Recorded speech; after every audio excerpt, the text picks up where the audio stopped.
Beautiful. Starting maybe a couple of seconds early. Hello, everybody, and welcome to the PT on Ice Daily Show. My name is Christina Previtt. I am part of the modern management of the older adult team.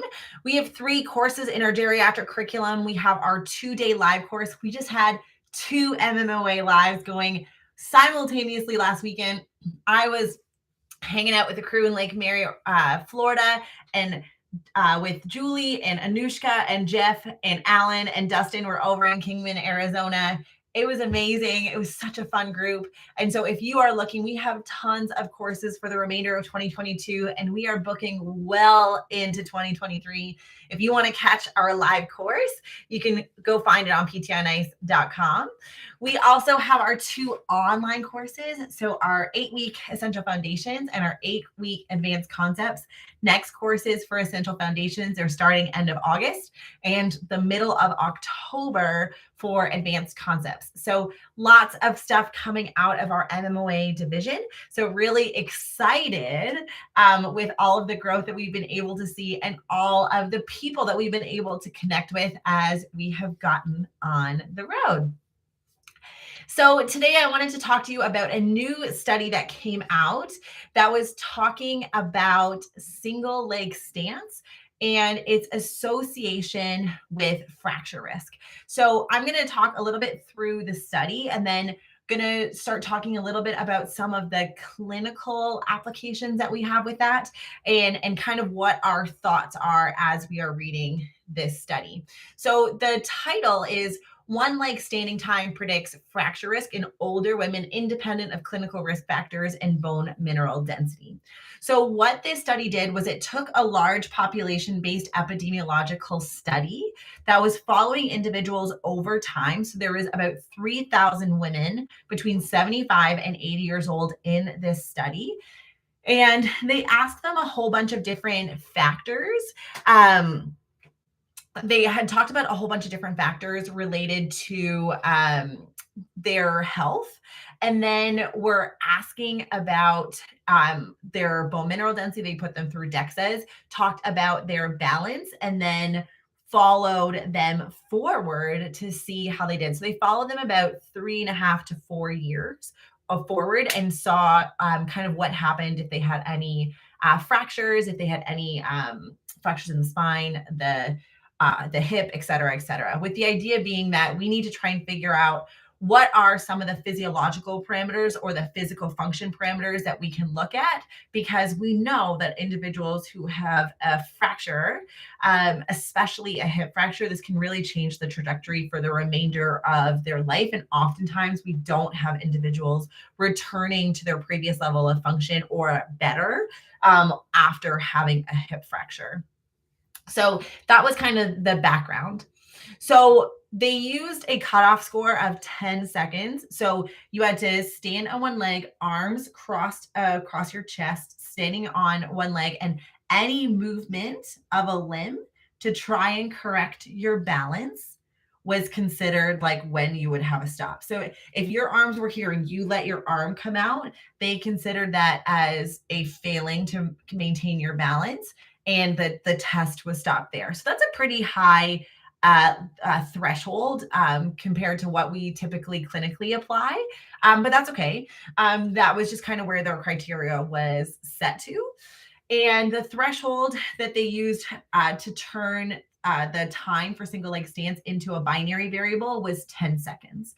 So when we think about that, they had a group that lasted less than 10 seconds in a single leg stand and those that lasted more. And so then they compared the different health parameters with these individuals. So what they saw was that individuals who had a single leg stance that was less than 10 seconds were generally a little bit on the unhealthier side. So bone mineral density was higher, weight was higher, excessive alcohol consumption was higher, where they were more likely to currently smoke. Their physical activity scores were less, they were more likely to have had a fall in the last year. They were more likely to have type 2 diabetes. They were more likely to be in congestive heart failure. They were more likely to be diagnosed with chronic bronchitis, asthma, emphysema.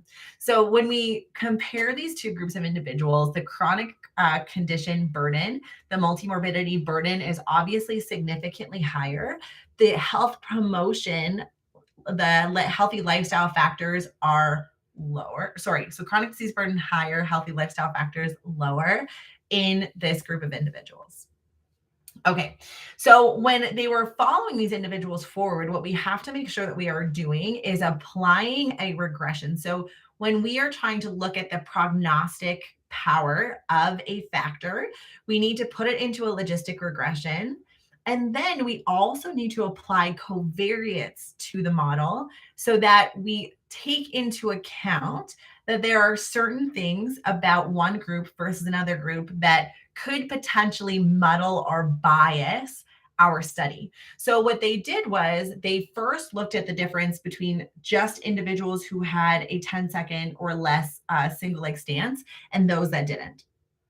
Then they added all of the significant covariates for what has been seen as a risk factor for bone fracture or falls, and put that into a logistic regression and then ran it again. So what they saw was that individuals who had a 10-second or less single leg stance were more likely, significantly more likely to have had a bone fracture, and were more likely to pass away from some of that from that bone fracture when following these individuals forward. And so that was kind of the single leg stance is SLS. So SLS, single leg stance. Sorry, I don't have that much room in the title on Instagram, so I had to like truncate it into an acronym. I apologize. So what they're saying is this single leg stance was predictive of they were more likely to have a fracture. However, when you follow these individuals forward, when you take into account all of our other prognostic factors, there was only about a 4% increase in prognostic power if they had all of these other different risk factors, and we included single leg stance into that equation. Okay, so how do we kind of bring this full circle and start to clinically apply this? One is taking single leg stance and adding it as a prognostic variable for hip fracture is probably inappropriate because it's only giving us about 4% added predictive power. So that probably isn't something that I would have as a clinical conclusion of this study. That's number one. Number two is that oftentimes the way that this is going to be spoken about, or this is going to be interpreted, is that if I train single leg stance, I can reduce a person's fracture risk. Our stance is that is a completely inappropriate way to apply this study or interpret this study. So in order to explain this, I'm gonna move back a little bit. So one other factor that has come into the rehabilitation space is grip strength. So we know that individuals who have a low grip strength are at increased risk of all-cause mortality, exacerbations of cardiovascular conditions such as CHF, more likely to have an MI. We have a lot of data from epidemiological data sets like this that link grip strength with adverse health outcomes. And at first, the justification is like, okay, grip strength is low, it predicts this, so I'm going to train grip strength. No. Grip strength is an indirect indicator of overall body strength. When we are trying to assess thousands of individuals at multiple time points, the researchers need to find a quick and dirty screen for us to get the information that we are looking for in an easy to train, low barrier way for us to make conclusions following these individuals forward. So it is not that their grip strength is causing them to have a heart attack, right? So I've seen people who have written articles that say you shouldn't chalk your deadlifts because grip strength is linked to cardiovascular disease. No, just no. It is that when you have low grip strength, it is likely that the remainder of your body is also weak, and weakness is linked to all of these chronic diseases and an increase in all cause mortality. No. Let's kind of apply this again now to the balance space. Do we think that training single leg stance is going to reduce fracture risk? No. We know that individuals with poor balance are more likely to fall. The more often a person falls, the increased likelihood that one of those falls statistically is going to lead to a fracture.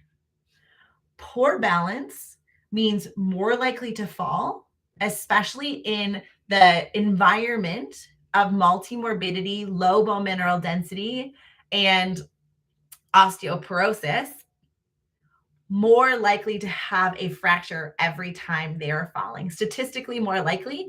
And if they are meeting the floor more often, they have more instances to hit that statistical likelihood, and they're more likely to have a fracture. That does not mean that I am training single leg stance exclusively and thinking that that is going to apply a clinically meaningful change in a person's fracture risk. It means that balance is a very important part of falls prevention and fracture prevention. When we are looking at 3,000 people, it is not appropriate for me to go through a full balance assessment with them, including static balance, dynamic balance, dual tasking, reactive postural control, etc. So I'm going to take a easy to implement intervention that's going to give me information about a person's balance. It's going to give me an idea, a binary variable, less than 10 seconds or more than 10 seconds, that's going to allow me to have information about their balance across a large cohort of individuals.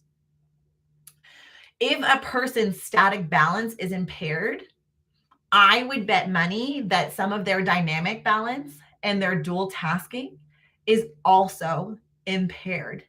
And so these would be the individuals that it would be appropriate to look at the situations and circumstances at which they have fallen in the past. Right. A simple grip test is a great way. Someone in the comments on Instagram said, I love the simple grip test. It's a great way to get a little bit of an inside glimpse of what their overall body strength is like, especially if they have low endurance or they're coming in for something unrelated, right? You can have an idea, are they sarcopenic? Do they have a clinically relevant amount of muscular weakness that is going to translate into difficulties completing day-to-day tasks?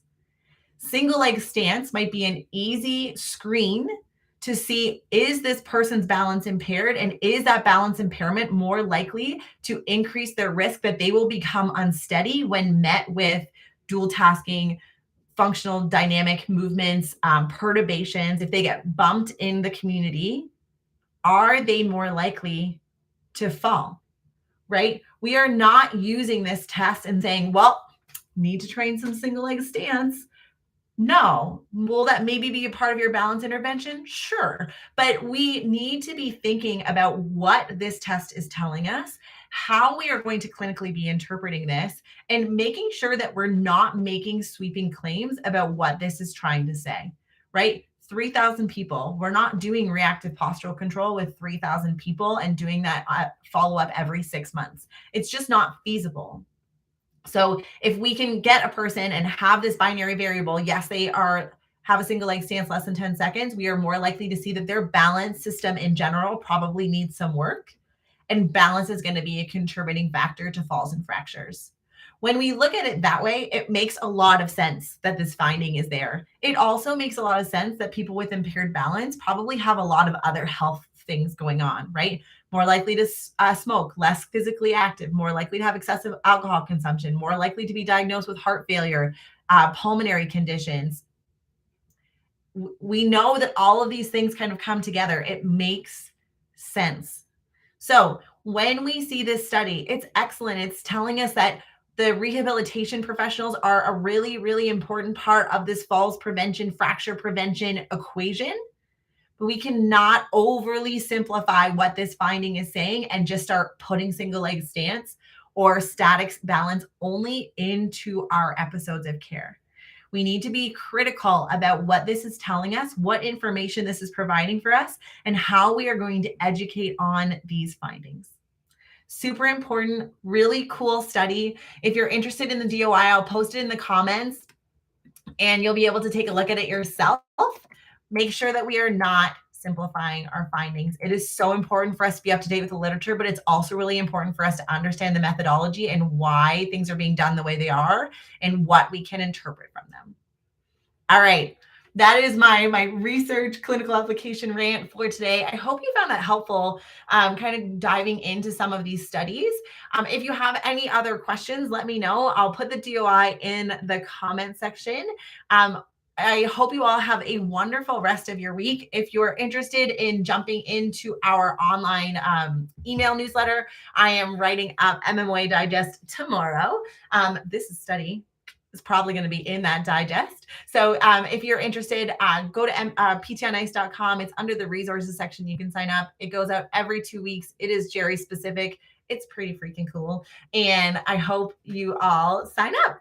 Other than that, have a wonderful week, everyone. And I will talk to you all soon.